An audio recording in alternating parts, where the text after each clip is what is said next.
సమయం లేదు మిత్రమా, మిగిలింది 9 రోజులే. ఎన్నికల ప్రచారంలో దూకుడు పెంచి గెలిపే లక్ష్యంగా దూసుకుపోవాలన్న తరహాలో సాగుతోంది ప్రధాన పార్టీల ప్రచారం. ప్రధానితో సహా ముఖ్యమంత్రులు, జాతీయ పార్టీ అధ్యక్షులు ఏపీకి క్యూ కట్టారు.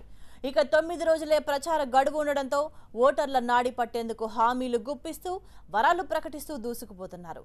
టీడీపీకి మద్దతుగా ఇప్పటికే జాతీయ నేతలు రంగంలోకి దిగారు.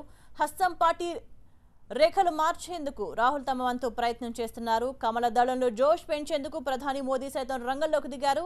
ఇలా లోకల్ లీడర్స్ నుంచి జాతీయ నేతల వరకు గల్లీ గల్లీ తిరుగుతూ ఓటర్లను ప్రసన్నం చేసుకునేందుకు ఎర్రటి ఎండల్లో చెమటోడుస్తున్నారు. ఇవాళ ప్రధాని మోదీ తెలుగు రాష్ట్రాల్లో ఎన్నికల ప్రచారంలో పాల్గొననున్నారు. ముందుగా మధ్యాహ్నం రాజమండ్రిలో జరిగే భారీ బహిరంగ సభకు హాజరవుతారు. తర్వాత హైదరాబాద్ ఎల్బీ స్టేడియంలో జరిగే సభలో ప్రసంగించనున్నారు. ప్రధాని మోదీ రాక సందర్భంగా కమల దళం భారీ ఏర్పాట్లు చేసింది. 2 సభలను విజయవంతం చేసేందుకు భారీగా జన సమీకరణ చేస్తోంది. ఇప్పటికే 2 తెలుగు రాష్ట్రాల్లో ఎన్నికల శంఖారావం పూరించారు మోదీ. మహబూబ్ నగర్, కర్నూలు సభల్లో చంద్రబాబు, కేసీఆర్లే టార్గెట్గా ఆయన ప్రసంగం సాగింది. మరోవైపు ఏపీలో కాంగ్రెస్ కు పూర్వ వైభవం తెచ్చేందుకు ఆ పార్టీ జాతీయ అధ్యక్షుడు రాహుల్ గాంధీ చెమటోడుస్తున్నారు. ప్రత్యేక హోదాపైనే ఫోకస్ పెట్టిన రాహుల్ విభజనతో జరిగిన నష్టాన్ని పూడ్చుకునే ప్రయత్నం చేస్తున్నారు. ఏపీ అభివృద్ధి కాంగ్రెస్ తోనే సాధ్యమని, అధికారంలోకి వచ్చిన 2 రోజులకే రైతు రుణమాఫీ చేస్తామని వాగ్దానం చేస్తున్నారు. అలాగే విభజన హామీలన్నింటినీ నెరవేరుస్తామని, ముఖ్యంగా స్పెషల్ స్టేటస్ ఇచ్చి తీరుతామని హామీ ఇస్తున్నారు. ఆదివారం విజయవాడలో జరిగిన కాంగ్రెస్ భరోసా సభలో ఇవే అంశాలతో రాహుల్ ప్రసంగం సాగింది. ఇవాళ తెలంగాణలో రాహుల్ 3 సభల్లో పాల్గొననున్నారు. జహీరాబాద్, వనపర్తి, హుజూర్ నగర్లో జరిగే ప్రచార సభల్లో ఆయన ప్రసంగించనున్నారు.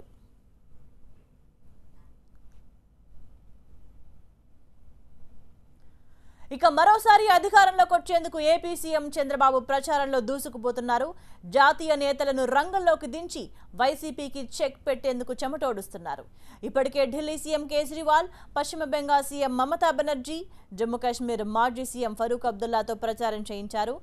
జాబ్ రావాలంటే బాబు ఉండాలి అన్న నినాదంతో పాటు మీ భవిష్యత్ నా బాధ్యత అంటూ ఓటర్లను ప్రసన్నం చేసుకునేందుకు శ్రమిస్తున్నారు. రోజుకు 6 నియోజకవర్గాలను కవర్ చేస్తూ రోడ్ షోలతో ప్రచారం హోరెత్తిస్తున్నారు. మరోవైపు వైసీపీ అధినేత జగన్ గెలిపే లక్ష్యంగా ముమ్మరంగా ప్రచారం చేస్తున్నారు. రావాలి జగన్, కావాలి జగన్ అన్న నినాదంతో జనంలోకి వెళ్లారు. వరుస సభలతో హోరెత్తిస్తున్నారు. ఆయనకు మద్దతుగా తల్లి విజయలక్ష్మి, సోదరి షర్మిల కూడా రంగంలోకి దిగారు. గత 2 రోజుల నుంచి షర్మిల, విజయలక్ష్మిలు రోడ్ షోస్ నిర్వహిస్తున్నారు.